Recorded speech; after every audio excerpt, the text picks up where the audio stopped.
falënderimet qofshin për Allahun, selavatet dhe selamet më të përzemërta qofshin mbi vulin e profetëve Muhammed Mustafa alayhi salam, familjen e tij, shokët e tij dhe mbarët ato të cilët e ndjekin dhe pasojnë rrugën e tij deri në ditën e fundit, ku e lutem të madhruarin Allah të na bëjë prej tyre. Të nderuar vëllezër, vazhdojmë me jetën e Umar ibn al-Khattabit radhiyallahu anhu, ku do të ndalemi në disa fragmente të drejtësisë së këtij njeriu dhe të interesit që shprehet për zbatimin e fesë së Allahut subhanahu wa taala dhe vizionin që ai kishte. Kur bëhej fjalë për drejtësinë, dhe ajo ishte çelësi i suksesit të Umerit, kur bëhej fjalë për drejtësinë që ai zbatonte, dorëzohej përballë kësaj. Një ndër veprat të cilat e ka bërë Umeri radhiyallahu anhu ka qenë zgjerimi i Qabes. Zgjerimi i Qabes. Normalisht, nëse do të flisim për zgjerimin e Qabes, është një histori në vete, ka patur zgjerime të shumta për gjatë historisë islamit, dhe një ndër të parat zgjerime të Qabes, jo të xhamisë profetit, është bërë pikërisht në kohën e Umerit radhiyallahu anhu. Dhe duke qenë se shtëpitë me nevojën e zgjerimit të Qabes, domethënë ishin shumë pranë Qabes, kjo bëri që Umeri radhiyallahu anhu të kërkonte, zbatonte disa kompetenca të cilat ku përqendrohenin më tepër tek ajo që quhet ndryshe prona private. Ka diçka që quhet pronë publike dhe ka diçka që është pronë private. Në pronën private ai lejohet pra shtetit, sepse na është fiksuar neve një gjë e tillë. Po qef për një projekt publik, po jam dakord unë edhe me ta për shpinë, si që ka kjo, në Islam nuk kemi në, se po qef për një projekt publik, për një projekt madhështor, po edhe ta për shpinë. Do më thonë, po qef kështu, po qef puna për një projekt madhështor, se vret një nuk prish punë. Shteti është për të menaxhu, për të organizu jetën e njerëzve, për të zbatu drejtësinë. Duhet jetë shteti do të gjejë zgjidhje. Jo do më thënë të shofi se ku është gjëra më e lehtë për të. Dhe këtë e ka zbatuar Umar ibn al-Khattabi radhiyallahu anhu, dhe shikoni të nderuarit e mi. Përballet Umeri do më thënë me një fakt tepër interesant. Ishte shtëpia e xhaxhait pejgamberit alayhis salam Abbas ibn Abdul Muttalib. Dhe i thot Umeri, do ta kompensojmë, shihni domethënë sepse po bëj krahasime të mentaliteteve, janë gjëra të hershme këto. Do ta kompensojmë me çmimin e tregut. A është ky realitet që ne jetojmë edhe në vendin tonë sot? Po ta kompensojmë me çmimin, tjetri është pronar. Nuk don kompensim ai. Në çfarë drejti do të thonë ti thuaj, jo, po të kompenson ai, përderisa shteti të kompenson? Po ashtu nëse të kompenson dhe individi me çmim tregu, pra vjen dikush dhe të thotë këtë shtëpinë këtu, ose këtë objektin këtu, ose këtë pronën këtu, me çmimin e tregut do të japën me çmimin e tregut. Po s'do në ai tjetri. Ai do në marrë dhe shu vath për dele. Ç'mund gjeti me të? Ja ka mundsu Allahu atij çdo dy të tjera. Dhe Umeri e donte për një projekt jo madhor, po super madhor, në interes të gjithë muslimanëve pra. Zgjerimi i Qabes. I thot Abbasi, thot në mënyrë kategorike jo. Pra kush je ti që vjen në pronën time dhe më thu mua që unë do të kompensoj ty me çmim tregu. Shkon çështja tek gjykatësi islam, gjykon gjykatësi në favor të Abbasit. Nuk lejohet thotë që ti morësh pronën private dikujt, se ti ke një projekt publik, domethënë, edhe në qoftë ky si zgjerimi i Qabes, nuk e justifikon. Dakor thotë Umeri. Pasi ndodh kjo, shkon Abbasi dhe i thotë Umerit, tani po, tani ta jap unë, pa çmim fare, se tu dhun se vapim ke Allahu. Po nuk desh ata që domethënë tu bën të rrugë, domethënë autoriteti i shtetit, autoriteti i Umerit dhe po autoriteti i shtetit ne tu bën të rrugë. Pra vjen kush doj me ardh, po s'ka e ka fut shtetin hard. Pse ku e pat shteti, e pat ke shtëpia vet, domethënë ai që e futin hartësi. Domethënë Islami ka ardhur për të garantuar drejtat e njerëzve, nuk ka ardhur Islami domethënë për plotësuar tekat e tyre. Dhe këtu e dhuroi domethënë Abbasi e dhuroi me dëshirën e vet, pra nuk pranoi as kompensim as gjë. Ama e boni këtë procedurë herë. Si mendoni valla u zemru Umeri me Abbasin as pak? As pak. Vetëm se u gëzu me të u knaq. Për arsye sepse u kënaq, sepse i hapi syt, i çeli syt për diçka, domethënë që mund të kishte të kalime me kalimin e kohës. Vetë Omeri në drejtësi kërkon të blinte Omeri një kal. E normalisht kali nis dhe provohet.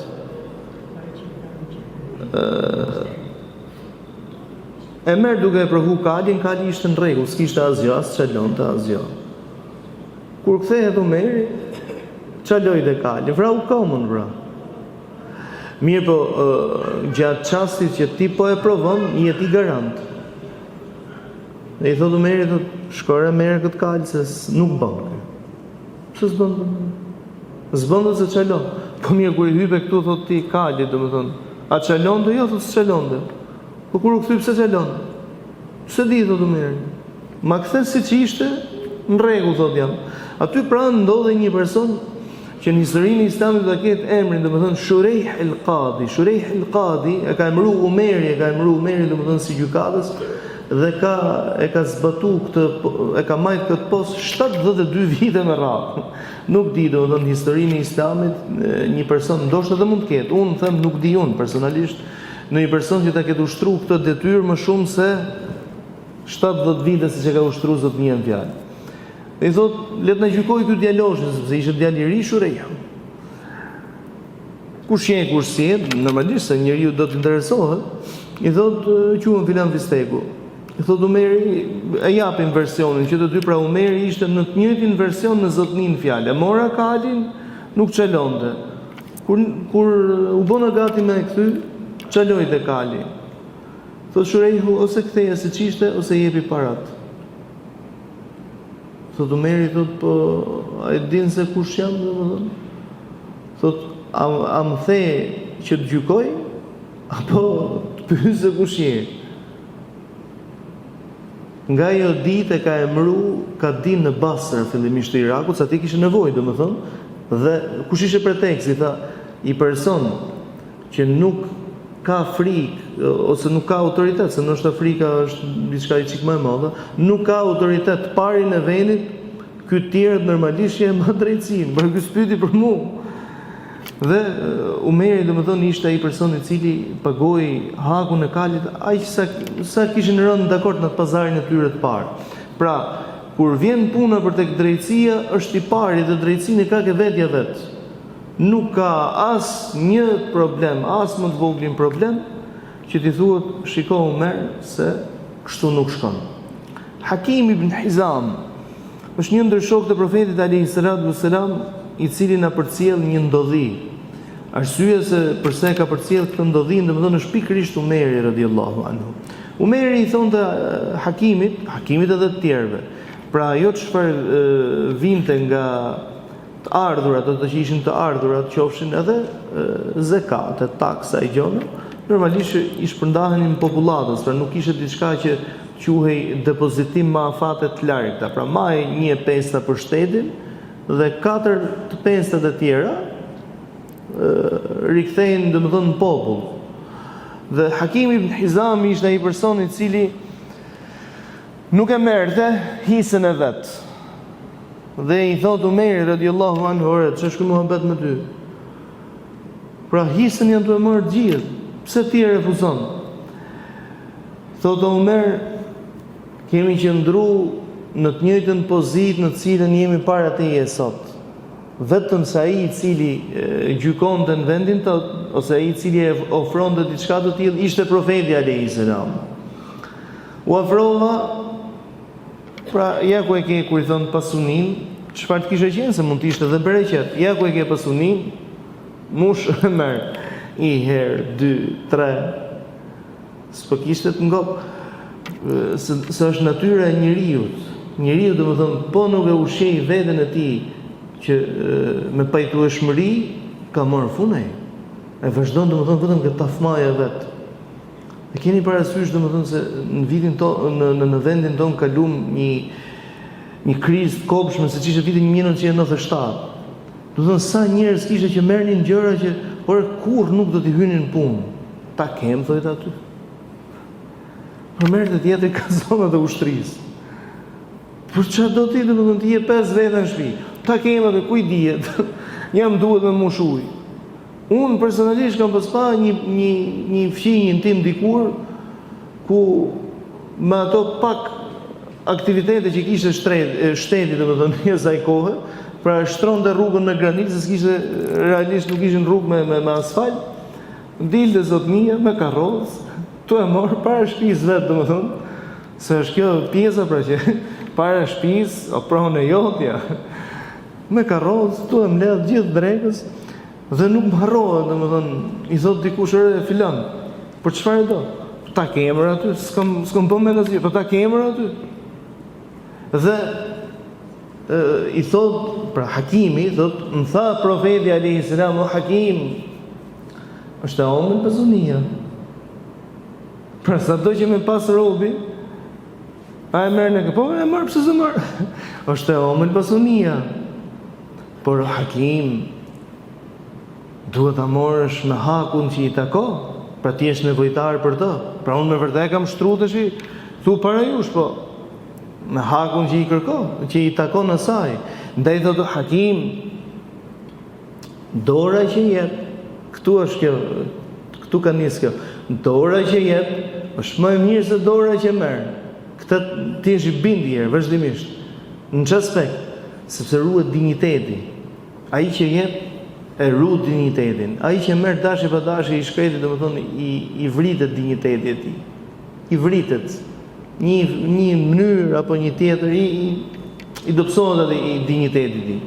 Dhe thot Hakimi, nga ajo ditë unë nuk kam marrë prej profetit alayhis salam. Mas profetit alayhis salam erdhi Ebu Bekri, prap nuk kam marrë. Të shti thot që erdhë koha jote u merr, domethënë, ha me patjetër me të fortë do më thonë ti s'duar, ma nuk du me marr. Hisën time jepja i tjetër, unë nuk e du. Thot dhe vdiq Hakimi ibn Hizam duke mos pranuar me marr hisën që kishte caktuar Umeri ose politika e shtetit, domethënë politika e shtetit për të ndihmuar njerëzit, domethënë për t'u ardhur atyre ndihmë, pra një lloj barazie midis tyre. Umeri radhiyallahu anhu ishte i kujdesshëm ose kujdesej në mënyrë të vazhdueshme që të drejtën ta çonte në vend, të mos e lejonte asesi. Ai keni vurë re në rumit e mi, se na ndodh gjithë, post nuk ke, po edhe në shoqëri, edhe në miqësi, ndodh kjo gjë. Kur para teje vinë dy vetë dhe thonë, na kishe ndati këtë punë, ose të vjen fillimisht për shembull miku i afërmi, ore kam një problem fjalë bie me filanin, me fistekun. Si thuti? Ti fillo të uvun siklet. Pa ti e di shumë mirë që ky miku jot, ky i dashmi jot, ky habibi jot, ky se ka mirë valla, ky e ka gabim. Vjet të uvun siklet se mos zemro, ti nuk ke për t'i thonë atij që jo, se për shembull nuk e ke në rregull. Pra ti ke për t'i thonë që gabim e ke. Mirë po fillon duke u vu në pozitë. Si t'ja them unë këtij tash, domethënë, shiko se do të ishte më mirë. Bjerë cop. Cop valla, se njeriu duhet mësohet që në drejtësi nuk ka as non, as bab, as djalë, as vi, as vlla, as motër. Në drejtësi ka vetëm atë që ka caktuar Allahu në pikë muhabeti. Thuje me mënyrë tonën, po jo domethënë se ky është imi dhe rezervohemi çikun. Herë të tjera kemi përmend që Umeri domethënë këtë drejtësi e zbatonte fillimisht tek familja vet, dhe në rastin konkret po shkonte në Mekë. I kishin dalë një lagje të Mekës, i kishin dalë domethënë banorët aty, duke e prit, pra shiqur që erdhi sepse e dishin ose kush ishte. I thot Umeri, çfarë keni? I thot vallahi, thot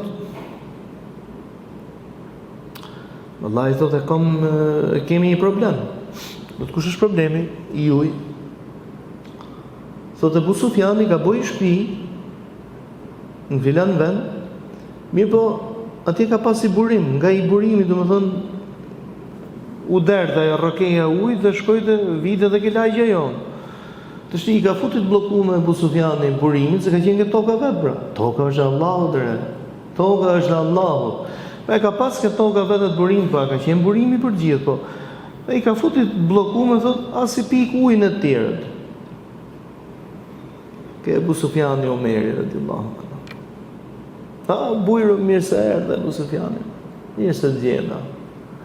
Kishi që i këtë gurin tu. Në këtë tjetërin. Pra atë që i kështë bo digën, a kupton? Pa. I hoqet gjitha pot, mirë se gjenda të shi. Këte ujtin mëse në lëmë. Këte ujtin mëse në lëmë. Se nuk është pusej që ti e ke investu. Pra i ka qenë burim. Me çfarë drejtë e merr ti një burim? Është pronë publike. Jo po ka qenë në tokë time. A e ke investu ti apo ka qenë? Gjithçka vjen prej Allahut. Pra ti merr nevojën tënde, nuk po të thotë njëri që mos e merr, mos plotson nevojën tënde. Po ja inshallah të tjerë nuk kanë vdekë, e rëndësishme kam ujun. Pa një pa dy Abu Sufjani, domethënë nuk e diskutoi. Tha Omeri, Elhamdulillah që ma mundsoi të jetoj ditën kur feja Allahut urdhëron dhe Abu Sufjanin. Kush e ponte fjalën ndyshe Abu Sufjanit Mekë para Islamit. Thotë elhamdulillah që Allahu më mundsoi të jetoj këtë ditë. Për cilën ditë? Ditën kur feja Allahut e urdhëron dhe Abu Sufjanin. Pra Omeri radiallahu anhu kishte vizion në ato që bënte, kishte vizion në ato që thonte, në pozicionimin e njerëzve. Pra tregohet se një herë për herë tek Omeri radiallahu anhu ishin dy njerëz nderuar, Uyeyna ibn Hasan dhe Malik ibn Abi Zufar. Malik ibn Abi Zufar ishte fukara i shkreti. Fukara është shejtani, jo vëllezër. Do të thonë themi për shembull se është termi fukara për atë që s'ka para. Por fukara është shejtani që çfarëdo që të bëj është mallkuaj, ka përfundimin në xhenemin, ai është fukara. Fukara është ai që është i privuar nga mëshira e Allahut, pas se s'pas kanë xhep parë ti dhe po quhet fukara. Nevojtar, po të gjithë jemi nevojtar. Pse ai që ka, kujtoni se nuk është nevojtar asi. Por padyshim që është nevojtar. Dhe filloi pra Uyeyna duke folur çik kështu që si është kjo punë, domethënë ulna në të shtip barazon në të gjithë i soi, pra ti u merr thot, duhet na presësh i çik në mënyrë të veçantë. Pra fjala ishte që kur vi unë priti çik veç, mos më prit me gjithë tjerë, siç e kishte i shkapu me kokës. Dang. U habitej, domethënë. Pa di pse djujta. Nëse mora vesh, djujta tha që ti thrasësh kaptinës. Dhe hinë të gjithë barabarta para Allahut dore. Po vike ti po më thoke mu, jo po ti kishe prit njerëzit i çik më ndryshe, ku ka me njerëzit janë, ka vetëm devotshmëria ka prioritet. Dituria patjetër që ka prioritet, sepse lidhen ngushtë me njëra tjetrën. Mosha ka prioritet, sepse është etika e respektit, e shumë tjerë, patjetër. Po jo se prioritet pse fjala jo po më ka thirr filani, ma bë kush të ka thirr përpara? Të ka thirr i fukara. Po do t'ju jap një shembull të një dietarit të botës islame, Hasan Habanna al-Meidani rahimahullah. Po thot e kishte ftuar një person për iftar. Mirë po, ai që e kishte ftuar për iftar ndërmë fukarit e zonës Meidan në Damask. I vjen ftesa thot pra ministri shtron dhe iftar. Po ky e kishte thënë fjalën këtij. Vjen ftesa ministrit, është refuzohet ftesa ministrit, se duhet mi dhënë prioritet zyrtarëve. Ç'e zyrtarëve? Ku ka njerëz të gjithë zyrtar janë. Të gjithë zyrtar. Këti nuk ju besonte që hoxha domethënë e pranoi ftesën e këtij. Jo se nuk pranonte hoxha ftesën. Po domethënë ishte aq fukara i shkretë se s'kishte shtruar ndonjëherë iftar. Tregon hoxha thotë kur shkum ke shtëpia e tij. Ç'është shtëpia thotë i shkretë? Kishte një dhomë poshtë që ishte kuzhina, e një dhomë lart që aty priste në miq, aty flet edhe vetë ndarë domethënë. Ai thotë shoqës thotë kompru mik për iftar, po ka kompru thotë. Ka kompru thotë. Se ishte me nama në Damask. Kompru Sheikh Hasan Habanna al-Meidani, me det mërbur thotë. Po vetëm bath kam për iftar. Domethënë si më thonë në grosh, a kupton fasule? Ato kanë kulturë tjetër, kanë vetëm bathët kanë për iftar. Shiftot sa janë në i gjotë, që ka me sa ju në i gjotë tjere, që mund është me sa ju? Zot falë, thotë, s'na kanë prua s'komshit, se kanë zakon në Siri që fqinjet, sidomos i herë në Ramazan, që të gatuin për në, do të ta sjellin një pjatë. Zot falë, thotë, sona s'komshit, s'na kanë prua gjo. Thotë, po që mund është me bo në i gjotë tjere, që mos me qenë sofra, thotë në te. Thotë, valla, i thotë, i qikë patatës, se s'kom gjotë tjetër, s'kishe që me gatu. Shpejt, thotë mu. Thotë, hoxha, thotë, ndërkohë që unë për një gjojsh, a i shkreti, thotë, tu ardhë, tu vumë siklet, që si me ja bo që me u shkëputi qikë, me shkukën e i komshi me mërë një gjohë, këto, se kishe një ndër personalitetet më të mëdhejt Damaskut. Thotë, edhe e thretë hoxha, dhe filanë, dhe zesh puna. A mamë, thotë, mos luj gjohë, se me të thonë drejta, thotë, unë për iftarë, dhe unë kom qefë, thotë, për pati i qikë bathë, se ato hajë, unë nuk hajë gjohë tjetër më, sepse e në gjohë, thotë, që s'kishtë gjohë tjetër. Ato i shtrojë, thotë, e se i kishtë. Vallahi, thotë, nuk më ka shiju ushqim një jetë time si ej. Pra thotë, hoxha vedëm, nuk më ka shiju ushqim si ej. Ndërkohë, thotë, që ke sofra ministrit, pra i tregojshin njerëz që kishin prezantu, thotë, kishte mbi 50 gjella, 50 gatimet ndryshme. Do më thonë, njerëzit thuaj se kishin ngel pa ngrënë, se kemi parasysh të zyrtarit të t'lenë gjithmonë pa ngrënë, se do të më the, nuk ishe kohë e fotove, se sot falë janë dhe fotot. Jo, po ky mos po më shef ai tjetri. Shkora aty popullor që unë personalisht kam zakon vëllai ul syt se po nuk e peti tjetrin, duket sikur s'ka pakush. Kështu që uli syt aty ke pjata jote ti. I ullë sytë aty, kur i ullë sytë ke pjata jote, fillo sistemonës dhe, mësë merë, a i ka vu sofrën për para. Pra çfarë të hahet, haje. Mos e le. Atë që të veshën pjatë, pakin atë haje. Mos e ha me zorë, po haje. Ndaj, dhe Umeri, radiallahu anhu, dhe më thonë, ishte ajo kategori njerëzish që jetoj dhe me fejnë e Zotit, jetoj dhe i knaqme, pa tjetër, jetoj dhe i knaqme me fejnë e Zotit, por këto e përcillte edhe tek tjerët. Në Medinë kishte vetëm një thertore, për ty e mand tash. Dhe ishte thertoreja Zubair ibn al-Awwam. I thertore tek, domethënë.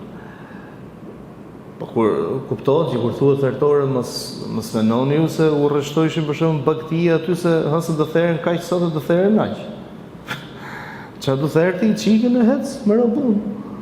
Thotë normalisht njerëzit rrishin në radhë aty. Thotë kur i shifte 2 ditë rresht, për shembull, njëtin person që u rreshtonte për të blerë mish, edhe ç'e bën? Jam mish për ditë. Ha, domethënë ti ha sa të mundesh, s'ka problem. Le rradh tjetër. Pra mund ta kesh në rrezik, jo mish për ditë. Domethënë e kishte në çfarë aspekt? E kishte në aspektin domethënë që leje radh vllaznis tjetër. S'ka gale me ja bleni i tjetër, se so kusht, se s'ke për të hangër gjithë dynjan e burri dhe. Pra, po hangër mish për ditë, që do ndryshoj këty? Në fund fare për të vdek. Që meti do të bëjnë do krima, do të thënë nëse je i qik i shnosht mirë, do të thënë, ta falë Zoti shpirtin se na kënaqe. Dhe aty. Mirë po, do të thonë realiteti do të thonë se vizioni i Umeri radiallahu anhu gjunde larg. Umeri shifte pjesën do të thonë që të kemi solidaritet me të tjerë, të solidarizohemi. Prandaj thotë shkojte për ditë, pra shkoni se si gjende kohë për gjithçka. Se gjesh kohë për çdo gjë do thotë me të dhënë Allahu sukses me patjetër. Umeri radiallahu anhu krahas vizionit të gjërë të tij, ishte person që i ushqente njerëzve fenë e Allahut. Në çfarë aspekt ushqente fenë e Allahut? Publikisht. Nëse i shifte që njerëzit nisin dhe të i kalojnë në besimin e tyre, të i priste krahat.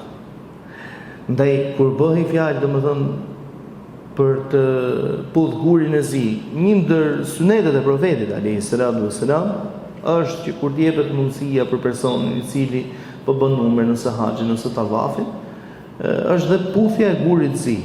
Po është sunet kjo, kupton? Asgjë më shumë se sa kaq. Po të shkojsh sot domethënë tu vra rob me njëri tjetrin, po shkert fal të Allahu.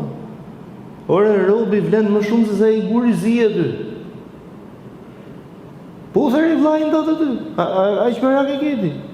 Do të thonë tu shtyp tjetrin, unë një herë kam tentuar në jetë time, asnjëherë më për zyti. Që të më heqi hramin tjetër, që tentoj se mua aty. Që jam mërë s'ka marrë me më vra unë tu, nuk marrë me zbut zemrën. Jo më vra me tjetër, jo po shty, nuk e kuptoj domethënë, nuk kuptoj një diçka tjetër. Mirë, kjo ka qenë e kahershme. Ndaj dhe Omeri radiallahu anhu çfarë veproi kur e pa që njerëzit po nisin të japin vëmendje ose interes pa logjik, pa arsye, çfarë bëri? Tha në publik pra, në mes në njerëz, unë ditha që ti guri, as bën mirë, as bën keq. Guri jeti. Sigur mos e kisha pa profetin alayhis salam duke të puth, s'kisha për të puth.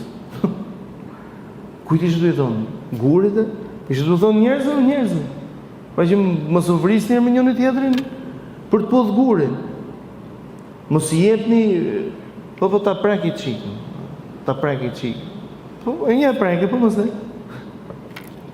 Pra janë disa veprime që njeriu afus atë butonin e arsyes, logjikës, i futet fikme aty. Ne? Jo, nëse s'duhet me fik logjikën, ti duhet me enez, nëse njëri motor ka filluar të ra, tang nis tjetrin, që të ri vazhdimisht e karikume, logjika. Ndaj Omeri radiallahu anhu ku i shifte këto fenomene i luftonte. Për shembull një fenomen tjetër të cilin e ka sulmu Omeri ose e ka luftuar me patjetër ka qenë edhe rasti i shkarkimit të Khalid ibn Walid. Khalid ibn Walid, profeti alayhis salam pati dëshmuar për të dhe pati thënë Khalid ibn Walid shpat nga shpatat e Allahut. Pra shpata e Allahut e pathyeshme. Dhe Khalid ibn Walid nuk është thyer asnjëherë në jetën e vet. As në Islam as para Islamit. Edhe në betejën e Uhudit ai i cili e ktheu betejën në favor të mushrikinëve, të idhujtarëve ishte pikërisht Khalid ibn Walid. Një strateg, pra i lind subhanallah, i lind për strategjit luftarake. Mi po që kriju ajo bindja tek njerëzit, si ishte Khalid, ishte komandant. Khalid përpara kena fituar i herë 2-3.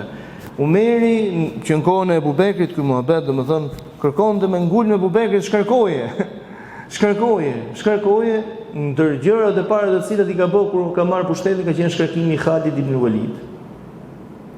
Dhe subhanallah, një moral i lartë që kanë treguar sahabët në këtë veprim, thënë se sa gjë askund. Para betejës, një ndër betejat që quhet beteja Jermuk, betejë me para betejës, Omeri shkarkon, pra dërgon letër të shkarkohet Khalid ibn Walid dhe të ngarkohet në këtë detyrë Abu Ubejde ibn al-Jarrah. Abu Ubejde domethënë ishte vartës i Khalidit. Ja komunikon shkarkimin Khalidit pa një pa dy, si urdhnon thot Khalidi. Dhe kalon vartës i Abu Ubejdes. Pra e më thonë që çare, shkarku mu pa. Mirë, do më shkarku, s'ka problem. Vazhdoni ju tani, bëni çfarë doni ja. Vazhdoi aty. Mirë, po u bë pak problem kjo pjesë tek njerëzit. U bë pak problem sepse mendon domethënë që e ka kap me një shkelje. E keni parasysh që po folë për shkarkimin për zi. E ka bënë i abuzim. Çka ka bëu Khalidi? Khalid ibn Walid domethënë se e akuzonin që është shpërdorues. Jo Omeri, po domethënë tek njerëzit thonin që është shpërdorues. Ç'është shpërdoruesi më? Po kur vdiq la kalin pajimet e luftës, ai që kishte. Shpërdoruesi është ai që ka pasuri, domethënë ka vu. Ai s'kishte më kalin në pajimet e luftës, as gjë tjetër. Dhe kur i thanë Omerit thot vallahi, thot nuk e kam shkarkuar Khalid ibn Walid, nuk e kam shkarkuar se ka tradhtuar në gjë, absolutisht. Thot, por doja t'u tregoja njerëzve se fitoria vjen prej Allahut, jo prej Khalidit. Çfarë donte ti ushqente besimtarëve në rastin konkret? Besimin pra. Besimin, donte t'u karikonte besimin dhe donte t'u mbante të gjallë besimin. Për shembull, Në historinë e profetit alayhi salatu wassalam, sikurse do ta përmendim nëse Allahu do të na japi ymër, kemi një fragment që quhet beslidhja në pemën Ridwan, ka zbrit Allahu Kur'an për ata të cilët e dhan besën. Dhe në këtë pemën Ridwan dhan besën për jeta vdekje sahabët e pejgamberit alayhi salatu wassalam, sepse profeti ishte nis për numre dhe kishte dërguar Uthmanin si përfaqësuesin e tij negociator në Mekë. Duke qenë se e vonun Uthmanin shumë atje, u hap fjala që e kanë vrarë Uthmanin. Dhe profeti mori besën prej shokëve për vdekje, domethënë se nuk vritet korrieri ose ambasadori ose negociatori, nuk vritet. Çfarëdo lloj mesazhi që të sjellë ai, me çfarëdo lloj gjuhë qoftë, nuk vritet. Dhe nën këtë pemë që quhet pema Ridwan, domethënë Ridwan sepse Zoti ka zbrit Kur'an. Laqad radiyallahu, Allahu është i kënaq me ata të cilët dhanë besën ty nën pemë. Dhe u quajt pema Ridwanit e kënaqësisë. Në kohën e Umerit radiyallahu anhu, filluan disa shkojshin, domethënë kur kishin për të shkuar në Mekë për shembull, na lojshin u falçin herë ajo pema. Nuk ju falçin pemës, u falqin të kjo pemë se këtu ka ndodhi e madhe dhe Umeri flisë vazhdimisht, lejni këto gjëra se profeti alayhis salam s'ka shku tu u fal nën pemën e Ridwanit, pra ka kalu dhe herë tjera aty. Dhe shkon, një herë, 2, 3 pa. Fullit premët dhe asaj pemë në kryen punën me të. Umeri nuk ishte armik i shenjave historike, absolutisht. Por kishte vizionin se ishte shumë e freskët, domethënë periudha me idhujtarinë. Ndaj gjejmë shumë veprime të cilat në jetën e këtij zotnie dhe të tjerëve të cilët e pasuan, gjejmë disa veprime që janë tepër të ashpra. Arsyeja sepse ishte një periudhë shumë e afërt me idhujtarinë. Për shembull kemi rast ku në zonat e Iranit sotëm zbulohet varri i profetit Daniel, domethënë, varri i profetit. Shikoni se çfarë vepron Umeri. Se njerëzit domethënë.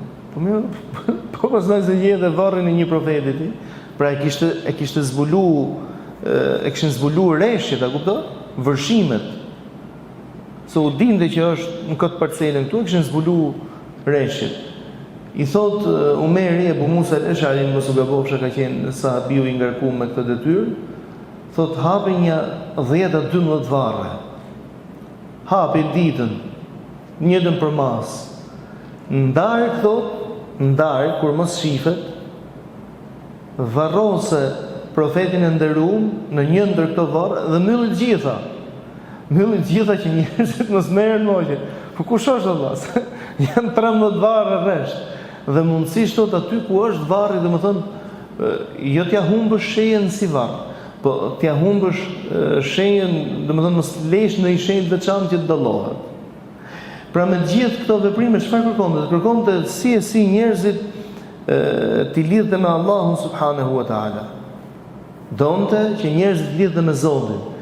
Kur takoi një grup, dhe me këtë e mbyllim inshallah. Kur takoi një grup nga Jemeni, keni parasysh ka shpesh domethënë demela që thotë, "Mëse rrisun Allahu çon." Ai s'do më punu. Kokra demelit. Rrisun Allah çon rrisun. Sigur tha kush se çon tjetër kush. Prandaj dhe thotë Umeri që ore, si ai kishin dhënë si zakon, domethënë shkojshin për shkak të rrishin xhami. Dhe thotë Umeri radhiyallahu anhu, "Qielli nuk hedh flori." Pra mos keni pa ju se bin flori nga qielli. Qielli hedh shi, luni krahët e punonin to. Luni krahët e punonin to. I thot këtij grupi, i thot hamër me çfarë merreni ju? I thon këto nahnu mutawakkilun. Ne jemi ai grup që jemi mbështet totalisht Allahut. Do të thonë kemi aq bindje në Allahun sa jemi mbështet Allahut, Zoti na furnizon neve. Çfarë jeni ju thotë me? Mutawakkilun, do të thotë ato që janë mbështet Allahut. Ju jeni kokrat e demelave. Nuk jeni mutawakkilun. Ti thot çfarë është mutawakkilun? Ti mbështetesh Allahut. Të shkojsh sot ta punojsh tokën, ti bësh hizmetin dhe ti mbështetesh Allahut për prodhimin, pasi ja ke bërë hizmetin. Por me këto të tjera thot nuk je mutawakkil, ti nuk je mbështet Allahut, ti je kokra e demelit.